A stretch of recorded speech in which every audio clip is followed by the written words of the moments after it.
श्री कृष्ण हरे गोविंद मुरारी, हे नाथ नारायण वासुदेवा। ओम श्री परमात्मे नमः। श्रीमद् भगवद गीता के 14वें अध्याय का महात्म्य। श्री महादेव जी कहते हैं, पार्वती, अब मैं भव बंधन से छुटकारा पाने के साधन भूत 14वें अध्याय का महात्म्य बतलाता हूँ। तुम ध्यान देकर सुनो। सिंहल द्वीप में विक्रम वेताल नाम का एक राजा था, जो सिंह के समान पराक्रमी और कलाओं के भंडार था। एक दिन वे शिकार खेलने के लिए उत्सुक होकर राजकुमारों सहित 2 कुतियों को साथ लिए वन में गए। वहां पहुंचने पर उन्होंने तीव्र गति से भागते हुए खरगोश के पीछे अपनी कुतिया छोड़ दी। उस समय सब प्राणियों के देखते देखते खरगोश इस प्रकार भागने लगा मानो कहीं उड़ गया हो। दौड़ते दौड़ते बहुत थक जाने के बाद वह एक बड़ी खंदक यानी गड्ढे में गिर पड़ा।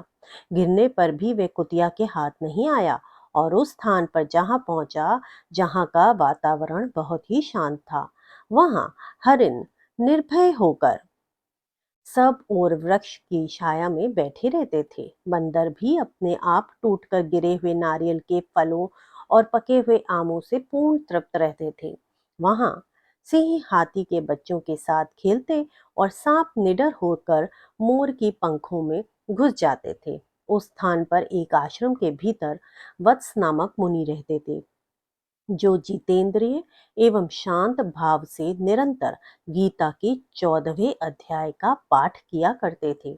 आश्रम के पास ही वत्स मुनि के किसी शिष्य ने अपना पैर धोया था। ये भी 14वें अध्याय का पाठ करने वाला था। उसके जल से वहां की मिट्टी गीली हो गई। खरगोश का जीवन कुछ शेष था। वह हाफता हुआ आकर उसी कीचड़ में गिर पड़ा। उसके स्पर्श मात्र से ही खरगोश दिव्य विमान पर बैठकर स्वर्गलोक को चला गया। फिर कुतिया भी उसका पीछा करती हुई आई। वहां उसके शरीर में भी कुछ कीचड़ के छींटे लग गए। फिर भूख प्यास की पीड़ा से रहित हो कुतिया का रूप त्याग कर उसने दिव्यांगना का रमणीय रूप धारण कर लिया तथा गंधर्वों से सुशोभित दिव्य विमान पर आरूढ़ होकर वह भी स्वर्गलोक को चली गई। यह देख मुनि के मेधावी शिष्य स्वकंधर हंसने लगे। उन दोनों के पूर्व जन्म के वैर का कारण सोचकर उन्हें बड़ा विस्मय हुआ। उस समय राजा के नेत्र भी आश्चर्य से चकित हो उठे।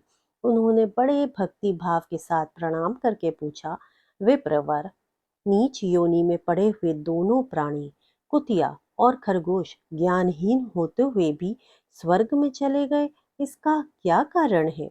इसकी कथा सुनाइए। शिष्य ने कहा, भूपाल, इस वन में वत्स नामक ब्राह्मण रहते थे। वे बड़े जितेंद्रिय महात्मा हैं। गीता के 14वें अध्याय का सदा जाप किया करते हैं। मैं उन्हीं का शिष्य हूँ। मैंने भी ब्रह्म विद्या में विशेषज्ञता प्राप्त की है। गुरु जी की ही भांति मैं भी 14वें अध्याय का प्रतिदिन जाप करता हूँ। मेरे पैर धोने के जल में लौटने के कारण ये खरगोश कुतिया के साथ ही स्वर्गलोक को प्राप्त हुआ है। अब मैं अपने हंसने का कारण बताता हूँ। महाराष्ट्र में प्रत्युदक नामक महान नगर है। वहां केशव नाम का एक ब्राह्मण रहता था, जो कपटी मनुष्यों में अग्रगण्य था। उसकी स्त्री का नाम विलोभना था। वह स्वच्छंद व्यवहार करने वाली थी। इससे क्रोध में आकर जन्म भर के वैर को याद करके ब्राह्मण ने अपनी स्त्री का वध कर डाला और उसी पाप से उसका खरगोश योनि में जन्म मिला। ब्राह्मणी भी अपने पाप के कारण कुतिया हुई। श्री महादेव जी कहते हैं, ये सारी कथा सुनकर श्रद्धालु राजा ने गीता के 14वें अध्याय का पाठ आरंभ कर दिया। इससे उन्हें परम गति की प्राप्ति हुई। जय श्री कृष्णा। ऐसी ही इसकी महिमा 14वें अध्याय की महिमा इतनी अपार है कि इसका श्रवण करने मात्र से ही आपको परम गति की प्राप्ति हो सकती है। तो इसका श्रवण करिए और अपने जीवन को सुंदर बनाइए। हे कृष्ण गोविंद हरे मुरारी, हे नाथ नारायण वासुदेवा। जय श्री कृष्ण।